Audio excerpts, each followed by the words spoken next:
Welcome back to our channel the story teller. Friends, जिसने हमारे channel को subscribe नहीं किया है वो जल्दी से हमारे चैनल को सब्सक्राइब करें और नई नोटिफिकेशन को सबसे पहले पाने के लिए बेल आइकन जरूर प्रेस करें। इसके साथ ही अगर आपको हमारा ये वीडियो पसंद आए तो इसे ज्यादा से ज्यादा लाइक और शेयर जरूर करें। फ्रेंड्स, हमारी आज की कहानी है सिंहासन बत्तीसी की 22वीं पुतली की कहानी। अगले दिन सिंहासन बत्तीसी से अनुरोधवती नाम की 22वीं पुतली प्रकट हुई और उसने जब देखा कि राजा भोज सिंहासन बत्तीसी पर बैठने के लिए उसकी ओर बढ़ते चले आ रहे हैं तो उसने राजा भोज को रोकते हुए कहा कि हे राजन, यदि आज भी आप सिंहासन बत्तीसी पर बैठने की इच्छा रखते हैं तो पहले राजा विक्रमादित्य के महान गुणों से संबंधित मेरी कथा भी सुन लीजिए और फिर निर्णय करिएगा क्या अभी भी आप सिंहासन बत्तीसी पर बैठने के योग्य हैं अथवा नहीं।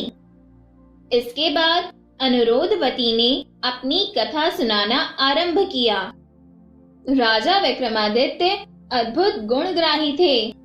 वे सच्चे कलाकारों का बहुत अधिक सम्मान करते थे और स्पष्टवादिता पसंद करते थे। उनके दरबार में योग्यता का सम्मान किया जाता था। चापलूसी जैसे दुर्गुण की उनके यहाँ कोई कद्र नहीं थी। यही सुनकर एक दिन एक युवक उनसे मिलने उनके द्वार तक आ पहुंचा। दरबार में महफिल सजी हुई थी और संगीत का दौर चल रहा था। वह युवक द्वार पर राजा की अनुमति का इंतजार करने लगा। वह युवक बहुत ही गुणी था, बहुत सारे शास्त्रों का ज्ञाता था, कई राज्यों में नौकरी कर चुका था। स्पष्ट वक्ता होने के कारण उसके आश्रयदाताओं को वह धृष्ट नजर आया, अतः हर जगह उसे नौकरी से निकाल दिया गया। इतनी ठोकरें खाने के बाद भी उसकी प्रकृति और व्यवहार में कोई परिवर्तन नहीं आ सका।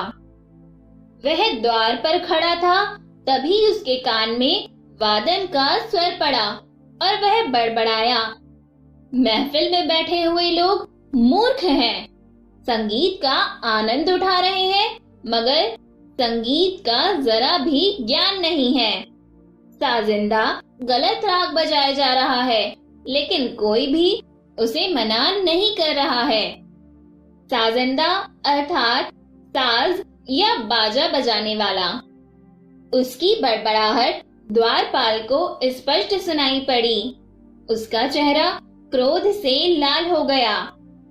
द्वारपाल ने उस युवक को संभलकर टिप्पणी करने को कहा।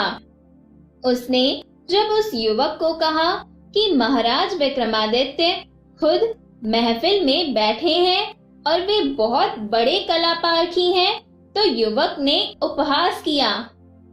उसने द्वारपाल को कहा कि वे कला प्रेमी हो सकते हैं मगर कलापारखी नहीं, क्योंकि साजिंदे का दोषपूर्ण वादन उनकी समझ में नहीं आ रहा है। उस युवक ने यह भी बता दिया कि वह साजिंदा किस तरफ बैठा हुआ है।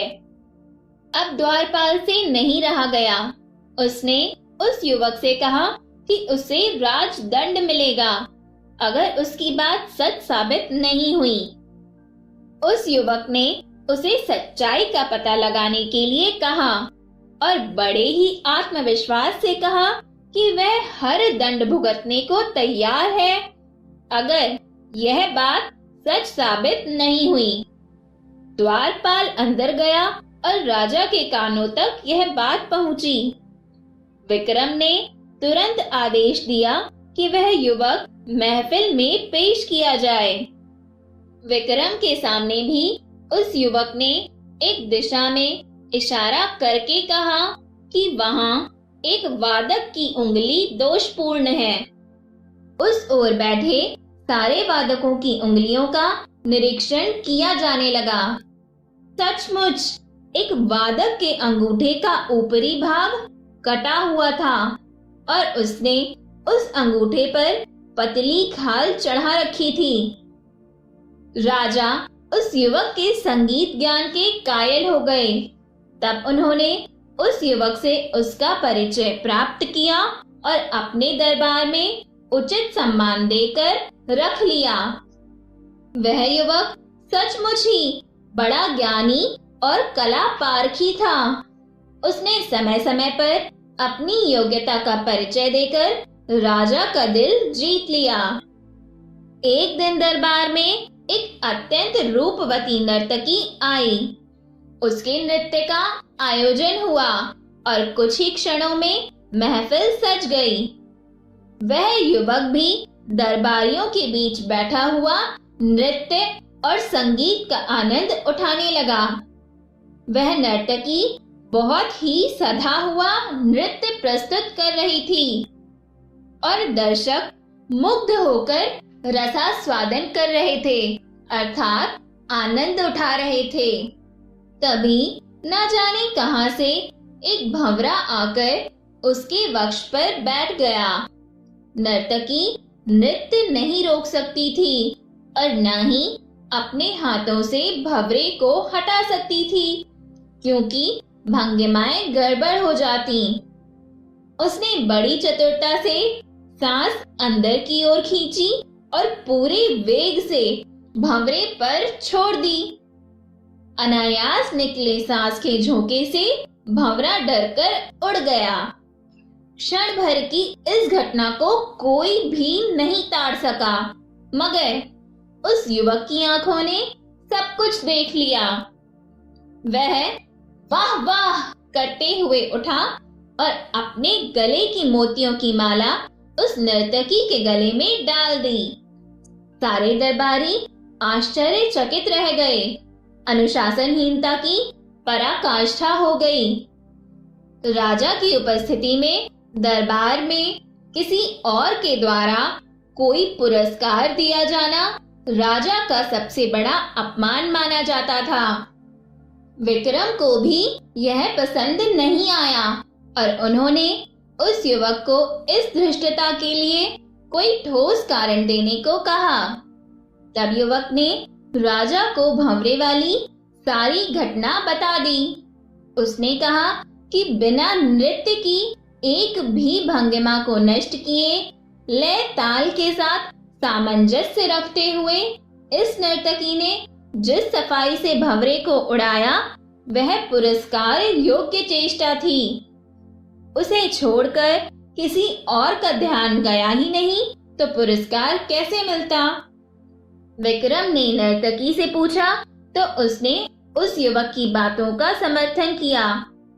विक्रम का क्रोध गायब हो गया और उन्होंने नर्तकी और उस युवक दोनों की ही बहुत तारीफ की। अब उनकी नजर में उस युवक का महत्व और बढ़ गया। जब भी कोई समाधान ढूंढना रहता तो उसकी बातों को ध्यान से सुना जाता और उसके परामर्श को गंभीरता पूर्वक लिया जाता। एक बार दरबार में बुद्धि और संस्कार पर चर्चा छिड़ी। दरबारियों का कहना था कि संस्कार बुद्धि से आते हैं, पर वह युवक उनसे सहमत नहीं था। उसका कहना था कि सारे संस्कार वंशानुगत होते हैं। जब कोई एकमत नहीं हुआ तो विक्रम ने एक हल सोचा। उन्होंने नगर से दूर हटकर जंगल में एक महल बनवाया और महल में गूंगी और बहरी नौकरानियां नियुक्त की। एक एक करके 4 नवजात शिशुओं को उस महल में उन नौकरानियों की देखरेख में छोड़ दिया गया। उनमें से एक उनका, एक महामंत्री का, एक कोतवाल का और एक ब्राह्मण का पुत्र था। 12 वर्ष पश्चात जब वे चारों दरबार में पेश किए गए तो विक्रम ने बारी बारी से उनसे पूछा, सब कुशल तो है? चारों ने अलग अलग जवाब दिए। राजा के पुत्र ने सब कुशल है कहा, जबकि महामंत्री के पुत्र ने संसार को नश्वर बताते हुए कहा, आने वाले को जाना है तो कुशलता कैसी। कोतवाल के पुत्र ने कहा कि चोर चोरी करते हैं और बदनामी निरपराध की होती है। ऐसी हालत में कुशलता की सोचना बेमानी है। सबसे अंत में ब्राह्मण पुत्र का जवाब था कि आयु जब दिन ब दिन घटती जाती है तो कुशलता कैसी। चारों के जवाबों को सुनकर उस युवक की बातों की सच्चाई सामने आ गई। राजा का पुत्र निश्चिंत भाव से सब कुछ कुशल मानता था और मंत्री के पुत्र ने तर्कपूर्ण उत्तर दिया। इसी तरह कोतवाल के पुत्र ने न्याय व्यवस्था की चर्चा की, जबकि ब्राह्मण पुत्र ने दार्शनिक उत्तर दिया। सब वंशानुगत संस्कारों के कारण हुआ। सबका पालन पोषण एक वातावरण में हुआ, लेकिन सबके विचारों में अपने संस्कारों के अनुसार भिन्नता आ गई। सभी दरबारियों ने मान लिया कि उस युवक का मानना बिल्कुल सही है। अपनी कथा को समाप्त करके सिंहासन बत्तीसी की 22वीं पुत्री अनुरोधवती ने एक बार पुनः राजा भोज की ओर देखकर उनसे कहा, हे राजन, ऐसे थे हमारे महाराजा विक्रमादित्य, अद्भुत गुणग्राही और कला प्रशंसक। ऐसी जटिल से जटिल समस्याओं का हल वे अपनी बुद्धिमानी से बड़ी सरलता से ही निकाल लेते थे। क्या आप में भी उन्हीं के समान यह सारे गुण मौजूद हैं? अगर ऐसा है तो आप इस सिंहासन पर अवश्य ही बैठ सकते हैं। और एक बार पुनः राजा भोज सिंहासन बत्तीसी पर नहीं बैठ पाए और वह दिन भी यूं ही व्यतीत हो गया। तो दोस्तों, हमारी ये कहानी भी यहीं खत्म होती है और इस कहानी से हमें यह पता चलता है कि संस्कार वंशानुगत होते हैं, अर्थात वंश परंपरा से प्राप्त होते हैं और इन्हीं संस्कारों की वजह से प्रत्येक मनुष्य के व्यवहार और विचारों में भिन्नता आ जाती है, जिसका असर हमारी बुद्धि पर भी होता है। तो दोस्तों, अब बारी है आपके जीवन के सलाद के लिए मेरी सलाह के जरा से चाट मसाले की। जीवन में अगर मुश्किलें नहीं आएंगी तो व्यक्ति खुद को किस तरह निखार पाएगा। जितने बुरे हालात को हम सहन करते हैं, हमारी जीत इतनी ही शानदार होती है। तो दोस्तों, मेरी इस सलाह पर गौर जरूर फरमाइएगा और मेरे साथ मिलकर एंजॉय करिएगा मेरी इंटरेस्टिंग ऑडियो टेल्स। हम आपसे फिर मिलेंगे नेक्स्ट वीडियो में सिंहासन बत्तीसी की एक और कहानी के साथ। तब तक के लिए आप सभी को मेरा नमस्कार और धन्यवाद।